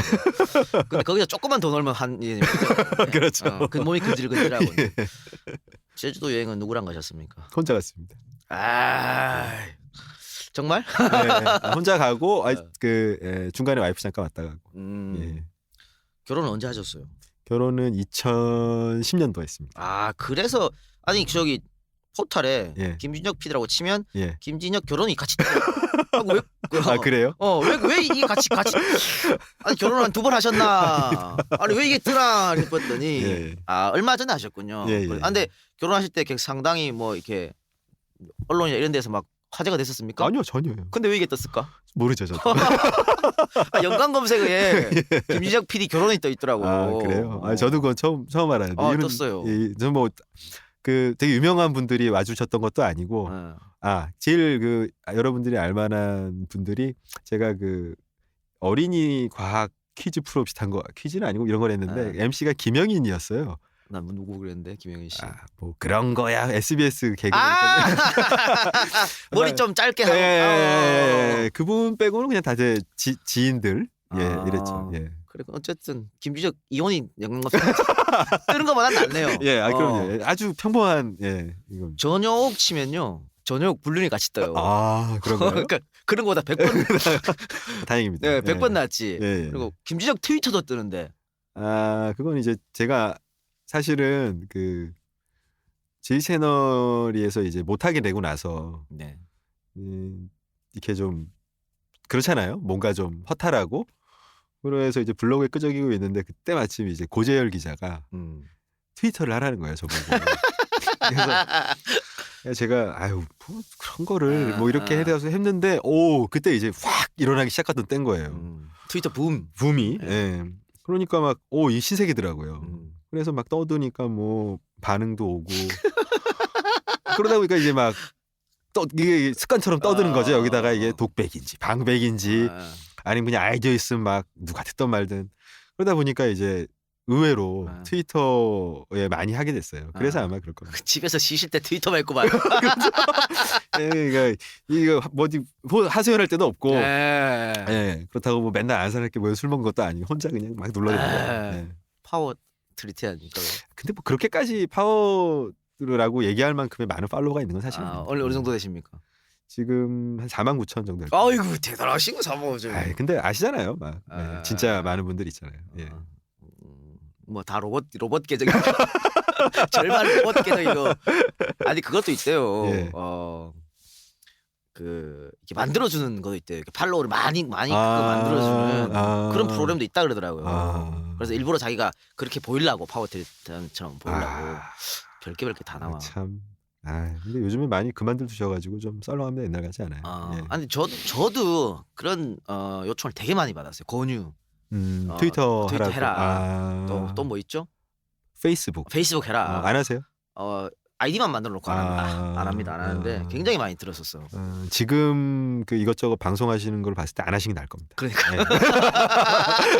이게 또 은근히 신경 많이 쓰여요. 그러니까 제가 이럴 줄 알고 안 했습니다. 안 해요. 다만 저한테 친구 신청하면 내가 다 받아주긴 받아요. 어차피 안 하지만 다 받아주는데 또 자꾸 왜 안 하시냐고. 근데 저 안 합니다. 안 하고 친구는 받아드리겠습니다. 근데 저도 이게 하진 않지만 그냥 보긴 하시죠? 눈팅만 하는 거 재밌더라고요. 괜찮은 것 같아요. 근데 이게 막 이렇게 말 오가고 이러면 의외로 생각보다 시간이 되게 많이 들더라고요. 근데 트위터를 처음에 하려고 그러다가 안 했던 이유는 이 글자의 한계. 그렇죠. 140자. 나는 말을 너무 많이 하고 싶다고. 근데 말을 저 끊기니까. 그리고 위에서부터 읽어야 되는데 뭐 밑에서부터 읽어다가 뭐 그래서 내가 치우지 않네. 소통은 뭐 소통이 아니지. 대통령도 소통을 안 하는데 내가 뭐라고 소통을 하나 이렇게. 참 그랬습니다. 어쨌든 아까 뭐 결혼 얘기하다가 이렇게 됐는데 상당히 좀 조금 늦은 나이 하셨네요. 그런 편이죠. 근데 뭐 방송국에 있는 제 동기들을 봤을 때는 뭐 그냥 보통으로 간 거. 요즘은? 그게 모르겠어요. 그냥 PD들이 그렇게 빨리 가는 것 같지는 않아요.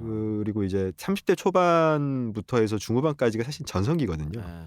그러면 이제 좀 개인사를 잘 챙기는 어떤 타입이 아니면 그냥 하겠지 뭐 특히 사귄 사람이 전 있었으니까 연애 기간만 이제 쭉쭉쭉 늘어나거나 그렇죠. 아니면 계속 바뀌거나 이런 경우인데 저는 연애 기간이 쭉쭉 늘어나서 결혼을 하긴 했는데 좀 이렇게 계속 딜레이되다 했죠. 얼마나 연애를 하셨습니까? 한 6, 7년 정도. 상당히 하셨네요.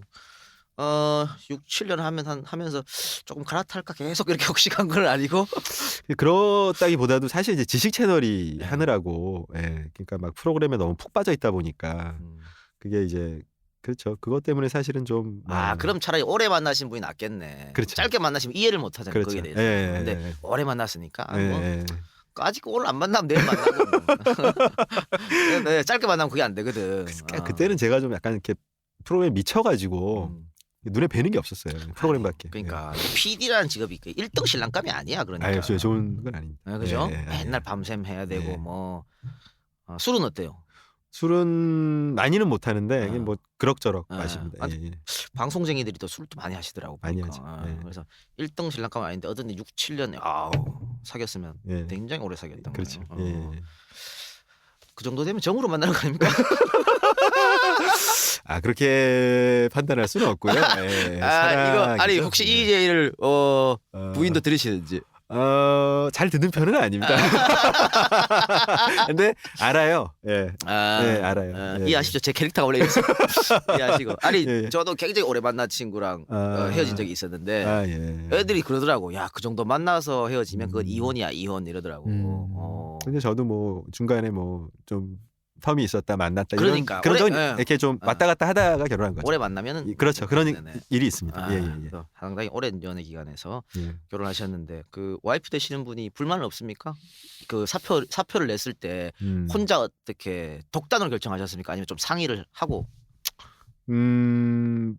상의를 했죠. 근데 이제 기본적으로는 뭐 옆에서 제가 어떤 과정으로 힘들어한다는 걸 다 봤기 때문에 뭐 그렇죠. 뭐 하고 싶은 대로 하라고. 그래요? 역시. 그래. 여자를 잘 만나는데 아니 거기서 미쳤어? 이래서 우리 뭐 먹고 살아? 이렇게 되면 또 마음은 그런 부분이 있겠죠. 당연히 사람이니까. 근데 어쨌든 이제 아니까 저를 하루 이틀 봤던 것도 아니기 때문에 그게 그게 대단한 거야. 쉬운 게 아니죠. 그거 사표 쓰면 안 볼 줄 알아? 이렇게 되면 막 자기 엄마한테 전화해가지고 김서방 사표 쓴대 막 이러고 그럼 박살나는 거야. 그럴 사람이라면 애초에 결혼 안 해. 야, 그러니까 야 역시 버릇이 사람이 버릇이 있어야 돼. 아유 그래요. 하여튼 저기 EBS에서 어쨌든 나오셨는데 그 근무했던 기간은 어느 정도 되십니까? 제가 2002년도 3월 1일 입사일 거예요 아마. 그러니까 10년 넘으셨네요. 10년 좀 넘었네요. 계속해서 아까도 뭐 프로그램 미쳐서 지내셨다고 그러셨는데 어떻게 보면 청춘을 다 바친 거 아니겠습니까? 30대 예. 고스란히 30대를 다 넣었으니까. 그렇죠. 예, 그렇죠. 어, 예. 20대 후반에서 30대. 제일 좋은 시기. 제일 좋은 예, 시기. 예, 예. 그렇다면 뭐라 그럴까요? 애증이라 그럴까요? 있을 텐데 EBS에 있죠? 대해서. 있죠. 어. 예. 왜 없겠어요. 그러니까 예. 솔직히 말해서 아까도 말씀드렸지만 EBS는 이게 그냥 말 그대로 애들 공부 가르치는 그런 방송에서 사실 지식 채널이 때문에 이게 좀 폭이 넓어진 건 사실이거든요. 사람들 예, 예. 인식 자체도 많이 바뀌었고 예, 예. 그러면 내가 좀 귀한 바도 있겠다고 분명히 생각하실 텐데 예. 그런 자리에서 10년 동안 계속 나와 있었으니까 분명히 예. 감회가 조금 남다를 것 같아요. 지금 뭐 다시 들어갈 수는 없고. 그렇죠. 근데 뭐 사실은 저는 제가 EBS에 뭔가를 기했다는 생각은 보다는 사실은 EBS가 저한테 기회를 줬다고 생각하는 면이 훨씬 커요. 그래서 뭐 섭섭하거나 그런 거는 없고 또 동료 선후배 PD 분들이 사실은 뭐 제가 나오고 이런 건 경영진과의 마찰이지 사실은 사람들과의 마찰은 아니기 때문에 예, 그렇기 때문에 뭐 그런 부분에 사실은 섭섭함이나 이런 거 또 제가 힘들 때 뭐 어떤 얼마만큼 강도로 얼마만큼 전략적으로 잘했는가를 떠나서 마음이나 진정성으로는 다 함께 동의를 해주고 공감을 해준 분들이고 또 이번에 사실은 그렇게 하는 바람에 특히 다큐프라임 PD들이 표적 감사를 받아서 외부 강연을 한 걸로 다 징계를 먹었어요. 만약에 제가 거기 있었다면 제가 아마 가장 센 징계를 먹었겠죠. 그러니까 같이 피켓팅 해줬다는 이유 하나만으로 그러니까 뭐 사실은 오히려 저는 지금 제 마음 섭섭한 게 아니라 저 때문에 물론 뭐 원칙적으로 따지면 뭐 제가 잘못한 건 아니지만 네. 어쨌든 결과적으로 저로 인해서 했기 때문에 사실은 굉장히 미안한 마음이 엄청나게 크고 그래서 애증보다는 굉장히 그 마음이 무겁다 할까요? EBS 생각하면 죄송하고 그런 마음이 훨씬 큽니다. 그건 이제 동료들 때문에 그런 것 같고. 그렇죠. 예, 예. 그 EBS라는 회사 자체로 왔을 때. 아 지비하신다. 그렇죠. 뭐 예. 근데 그런 것 같아요. 이 공영방송이라고 하는 어떤 구조가 그러니까 거꾸로 생각하면 만약 사용방송이 그러니까 상업 이러면 우리 어떤 제 개인에게 뭐 인센티브도 많이 주고 막 그랬겠죠. 근데 오히려 공영방송이기 때문에 사실은 그런 거에 별로 신경을 잘 안 씁니다. 얘가 프로그램을 잘 만들건 뭐 그 프로그램이 책을 팔아서 몇 억을 벌건 별로 뭐 신경을 안 써요. 근데 오히려 그런 구조이기 때문에 오히려 지지채널 같은 프로그램이 나올 수 있었던 거죠. 그러니까 저는 훨씬 더 그런 부분을 이렇게 미워한다기보다도 그런 공영체제가 갖는 어떤 장점이나 이런 부분에 오히려 더 거꾸로 더 주목하게 됐어요. 그래서 그 많은 분들이 그 공영방송이라고 하는 거를 그 굉장히 쉽게 생각하시는데 참 공영방송이라고 하는 게 얼마나 그 소중하고 이런 건지 얘기하면 할 말 참 많습니다. 학교에서 학생들을 가르치니까 네. 학생들한테 혹시 강조하시는 거 있습니까? 그러니까 일단 기술적 부분 말고 자기가 정말 하고 싶은 얘기를 하라고 해요. 그러니까 자기가 정말 하고 싶은 얘기를 하되 상대방이 정말 듣고 싶게 만들라고. 지금 이 친구들은 지금 뭘 전공을 하고 있는 거죠? 그러니까 뭐 기본적으로 그러니까 대부분은 다큐멘터리 교양 쪽이 많고요. 일부 드라마나 이런 거를 하는 친구들도 있고 또 아니면은 뭐 방송 커뮤니케이션 이론 쪽에 하는 친구도 일부 있습니다. 예. 그러니까 연출이 주류죠. 예, 연출. 연출이 주류입니다. 예, 예. 자기가 하고 싶은 일을 해라. 그러니까 자기가 하고 싶은 아이템을 잡아서 그거를 표현하는 것이 되게 중요해요. 그러니까 자기 목소리를 내는 거죠. 안에 걸 끌어내서. 그게 그래야 진실성도 있고 또 결과물이 나왔을 때 거기에 대한 어떤 보람이라든지 피드백도 그것이 가치가 있다 이렇게 얘기를 하는데 근데 그렇다고 해서 이렇게 일기 쓰듯이 얘기해서는 안 되고 상대방이 알아듣고 소통할 수 있도록 얘기하라고 강조하죠. 근데 PD라는 직업이 사실은 젊은 층이 많이 꿈을 꾸는 직업입니다. 사실은 예, PD든 맞습니다. 연출자든 어떻든 간에 예. 감독도 마찬가지고. 그렇죠. 예. 근데 사실 이게 이 수가 그렇게 많지는 않지 않습니까? 되게 적죠. 그러니까 경쟁률이 높을 수밖에 없고 예, 그래서 뭐 언론 고시라는 이야기도 나오고 그렇죠. 있고. 예. 그런 우리 후배 애들한테 한번 말씀 나누고 싶은 게 있습니까? 하여튼 어떻게 좀 공부를 하라든가 아니면 PD가 돼서 어떤 방향성을 가지고 가라든가 아니면 너 포기해 이거 먹고 살기 힘들어. 일단 이제 말씀하신 게 이제 어떤 보면은 그 소위 공채 시스템을 통해서 뽑는 그 지상파 네. 혹은 뭐 넓게 하면은 뭐 케이블까지. 네, 근데 케이블까지 하더라도 수가 적은 건 사실입니다. 네. 예. 그러니까 어떤 방송사의 직원으로서 들어가서 월급을 받고 프로그램을 만드는 그런 수는 기본적으로 한 해 뽑는 수가 그렇게 적어요. 그렇기 때문에 사실은 자기가 어느 정도 재능이 있고 노력을 했다 하더라도 단순히 적게 뽑는다는 이유 하나만으로 그 직업을 갖지 못할 가능성도 대단히 높은 건 사실입니다. 음. 그렇기 때문에 이제 그 부분에 대해서 사전에 좀 현실적인 부분에 대해서 알고는 있어야 돼요. 그러니까 뭐 누군 그러죠. 운땡이라고. 사실입니다. 네, 네, 네. 운땡이고. 근데 그거와는 별도로 또 좀 넓게 보면 독립 다큐멘터리 PD부터 해서 좋은 작품을 만드는 요즘에 그 뭐 이렇게 뭐 많잖아요. 뭐 최근에 본 게 뭐 2개의 문이라든지 뭐 천안함 프로젝트부터 시작해서 또 뭐 부산국제영화제라든지 DMZ 다큐멘터리 영화제에서 초청작돼서 이제 가끔 예술영화에 걸리고 이런 굉장히 훌륭한 작품을 만드는 분들이 많은데 물론 생계적으로는 어렵지만 그분들이 만드는 작품의 질은 대단히 높습니다. 그래서 꼭 정말 자기가 영상을 만들고 싶다면 그것까지 포함해서 넓게 볼 수 있고요. 그게 아니라 그냥 나는 방송 PD라고 하는 어떤 직업 자체가 그냥 꼭 그 안에 들어가서 월급을 받아야겠다라고 생각한다면 제가 처음에 말씀드렸던 현실적인 부분을 고려하는 게 좋아요. 그래서 그거를 자기가 나름대로 잘 고민을 선택을 하면 현명한 선택을 할 수 있지 않을까 이런 생각이 들고 뭘 특별히 준비하고 말고 이런 거를 떠나서 PD라고 하는 직업은 어쩔 수 없이 세상과 사람에 대해 관심을 가질 수밖에 없어요. 그리고 세상과 사람에 대해서 관심을 가질 때 그것이 보다 많은 사람들이 더불어 행복하게 살아가야 한다라는 이야기를 할 수밖에 없습니다. 너희 혼자 잘 살아라고 마음속으로는 생각을 할지 모르겠지만 프로그램을 그렇게 만들 수가 없는 거거든요.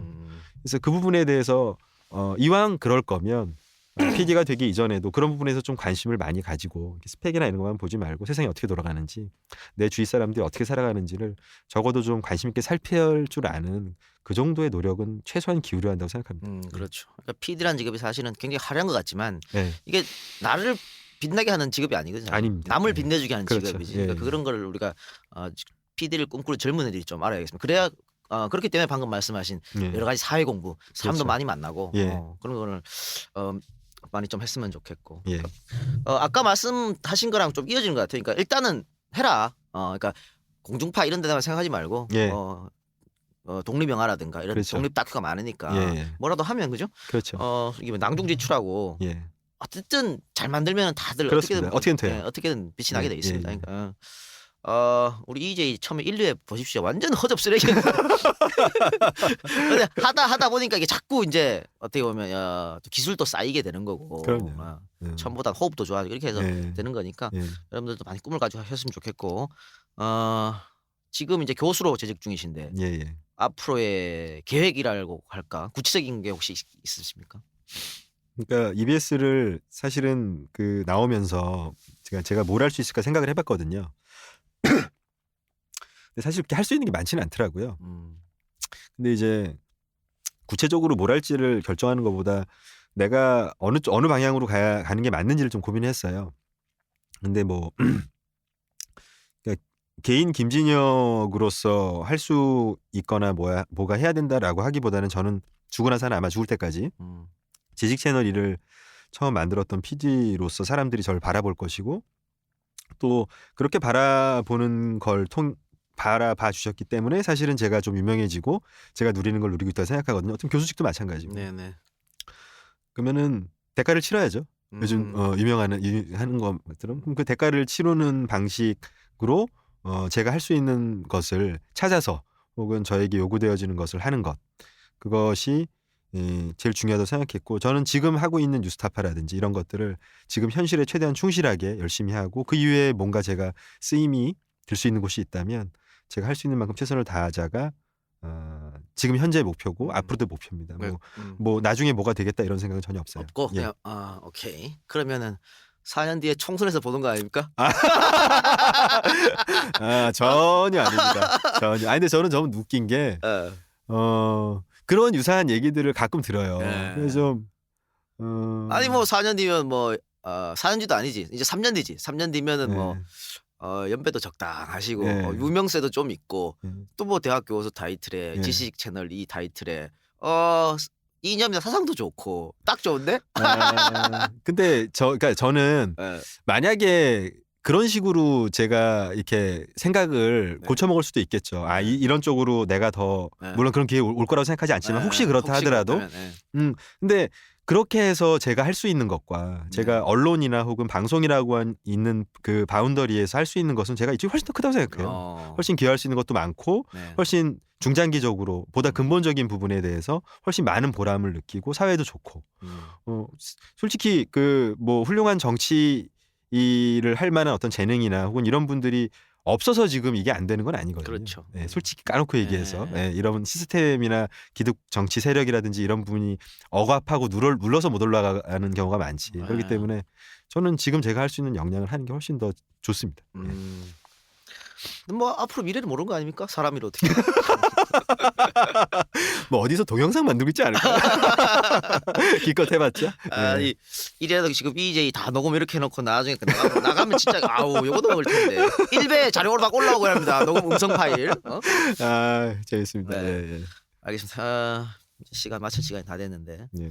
저 마지막으로 우리 EJ 팬 여러분들께 한 말씀 해주신다면. 저는 그 아마 그 EJ를 보시는 모든 분들이 똑같은 마음이실 건데 참 이렇게 하루가 뭔가 좀 그렇잖아도 이제 작년 대선 이후부터 기분이 좀 다운돼 있는 상황에서 특히 더 다운될 때마다 우리 저 이 작가님이나 이 박사님 우리 세작 그냥 튀는 목소리를 들으면 에너지가 올라오는 게 느껴져요. 그래서 저는 그 반민특위 때문에 스트레스를 받을 때부터 그게 이제 한 올해 초 좀 따뜻해지기 시작할 때였는데 그때 그냥 계속 뛰었어요 밤에 운동장을 돌았는데 그때 제가 꼽고 듣던 게 EJ입니다. 정말 그 물론 뭐 역사 콘텐츠 그러니까 이제 타 프로그램에 비해서 차별화된 어떤 강점이라고 하는 물론 논리적인 분석도 있지만 그러니까 에너지나 어떤 그 마음이 가지고 있는 게 훨씬 더 크게 전달될 거라고 생각하고 그런 의미에서 EJ를 앞으로 더욱더 많이 사랑해 주시고 아껴 주시고 언제까지 이분들이 지치지 않고 그렇다고 뭐 이렇게 억지로 버티시라는 뜻은 아니고 즐겁게 가실 수 있도록 많은 호응과 이렇게 격려를 해주시길 부탁드립니다. 예. EBS 사장님께도 하고 싶은 말 없습니까? EBS 사장님이요. 글쎄요. 사실 EBS 사장님이 제가 인사할 때마다 한 번도 안 받으셔서 혹시 다음에 엘리베이터에서 둘이 봤는데도 인사를 안 받으실까요? 저는 개인적으로 감정은 없거든요. 그래서 혹시라도 뭐 불편한 어떤 인연을 맺거나 이러더라도 제가 인사를 하면 마음에 안 내키시라도 꼭 받아주세요. 그래 그 사람이 인사를 하는데 왜 안 받아줘? 양반아. 다툴 땐 다투더라도. 그럼요. 알겠어. 오늘 장시간 고생하셨습니다. 감사하고 예. 또 다음 시간에 되면 그때 뵙기로 하고 아까 말씀드렸던 반민특위 어떤 그런 후손분들이랑 같이 한번 해보는 것도 좋겠네요. 기대 한번 해보겠습니다. 자 오늘 고생하셨습니다. 감사합니다. 그리고 마지막으로 이 재미가 없을까봐 혹시 재미가 좀 덜하시더라도 내가 또 제가 매끄럽게 만들어 드릴게요. 그냥 그러려니 하고 들어주십시오. 감사합니다. 고맙습니다.